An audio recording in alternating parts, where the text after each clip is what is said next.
Hi guys, in today's video I'm going to show you how you can turn on and off the professional mode on Facebook.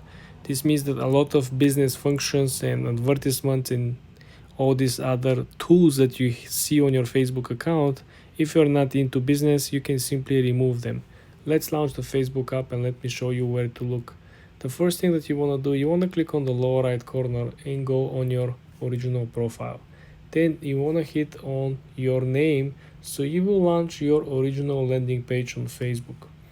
Over here next to the button See Dashboard, there is a three buttons button. You want to click on this three dots, okay, and then you want to scroll all the way to the bottom of the page. You will essentially see that there is a function that it says turn off professional mode. When you click on this, you would simply change a lot of your current Facebook, the experience, the buttons, the functionality, all the business tools, all the monetization tools, everything will simply disappear. So this is why you want to make sure that you read and you understand the differences.